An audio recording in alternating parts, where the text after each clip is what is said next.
আসসালামু আলাইকুম প্রিয় দশম শ্রেণীর পরীক্ষার্থী বন্ধুরা, এসএম ক্রিয়েট চ্যানেলে তাহকিক ক্লাসের 15তম পর্বে তোমাদের স্বাগতম।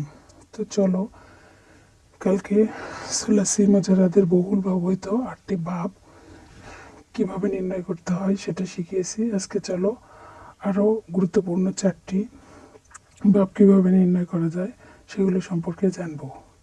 প্রথমে আসি বাবে ইফতিআলুন। এই ভাব কোন শব্দ থাকলে ভাবে তার ভাব হবে ইফতিআলুন, সেটা কিভাবে বুঝবো?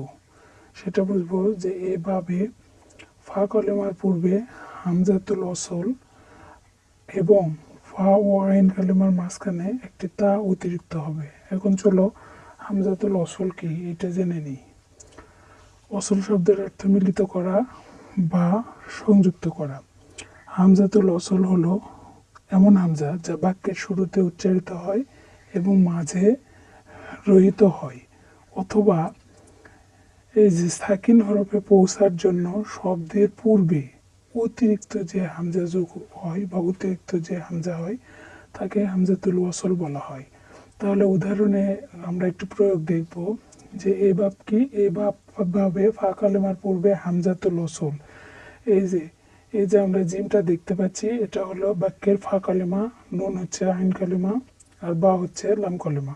তাহলে এই ফা কলেমার পূর্বে কি হবে, একটি অতিরিক্ত হামজাতুল ওসল যুক্ত হবে এবং ফা ও আইন কালেমার মাঝখানে একটি তা অতিরিক্ত হবে। এই যে জিম হলো ফা কলেমা, নুন আইন কলেমা, এই দুই কলেমার মাঝখানে অতিরিক্ত একটা তা যুক্ত হবে।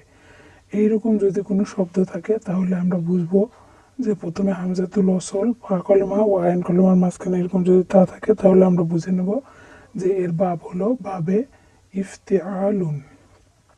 তাহলে বন্ধুরা, আমরা যদি এটা আয়ত্ত করে নিই তাহলে সহজেই বুঝতে পারবো যে এটা বাবে ইফতিআলুন এর ভাব। এবার চলে যাওয়া যাক ইস্তিফআলুন এর ক্ষেত্রে। ইস্তিফআলুনের ক্ষেত্রেও কি হয়, ফা কালেমার পূর্বে একটি হামজাতুল ওসল যুক্ত হবে, অর্থাৎ অতিরিক্ত হামজা কিংবা সাকিন হরফে পৌঁছার জন্য শব্দের পূর্বে যে হামজা যোগ করা হয়। তাহলে এর ফা কালেমার পূর্বে একটি কি হবে, হামজাতুল ওসল হবে, একটি সিন ও একটি তা অতিরিক্ত হিসেবে ব্যবহৃত হবে। এই যে এখানে মূল বাক্য হলো নাসরা, নুন সাত র, এটা হলো মূল বাক্য। এর পূর্বে কি হবে, যে একটা হামজাতুল ওসল যুক্ত হবে, সিন এবং তা অতিরিক্ত যুক্ত হবে। তাহলে বুঝবো এই চিহ্নগুলো, এই তিনটা চিহ্ন থাকলে আমরা বুঝবো যে এটার ভাব হচ্ছে বাবে ইস্তিফআলুন। এবার চলে যাই ইনফিআলুন এর ভাব কখন হয়। তাহলে দেখো, ইনফিআলুন এর ভাবের ক্ষেত্রে ফা কালেমার পূর্বে একটি হামজাতুল ওসল, হামজাতুল ওসল তো আমরা পূর্বে বুঝিয়ে দিয়েছি যে হামজাতুল ওসল এবং একটি নুন সাকিন বৃদ্ধি করতে হয়।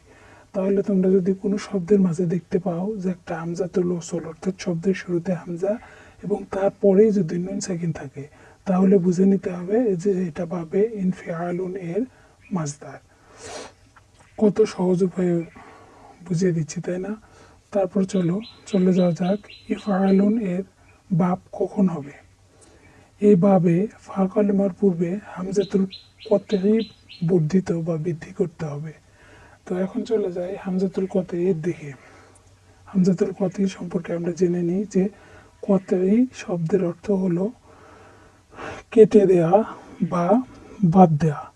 হামজাতুল কতই হচ্ছে বাক্যের শুরুতে এবং মাঝে বহাল থাকবে, অর্থাৎ বাক্যের শুরুতে যদি হামজা থাকে অথবা মাঝে হামজা থাকে, যে কোনো জায়গায় থাকলে ওই হামজাটা বহাল থাকবে এবং যে কোনো স্থানে উচ্চারিত হবে।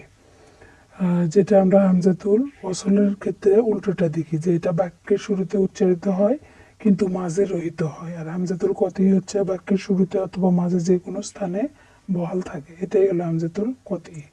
তাহলে আমরা কি করব, যে বুঝে নেব যে এইভাবে ফা কলেমার পূর্বে মানে ফা কলেমার আগে হামজাতুল কতই বর্ধিত করতে হবে। চলো উদাহরণে চলে যাওয়া যাক।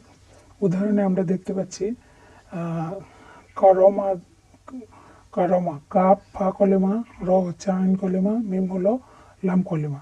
তাহলে ফা কলেমার পূর্বে হচ্ছে হামজাতু কতই একটা অতিরিক্ত হামজা চলে আসছে, সুতরাং এটা বাবে ইফআলের, সুতরাং এটা ইফআলের ভাব।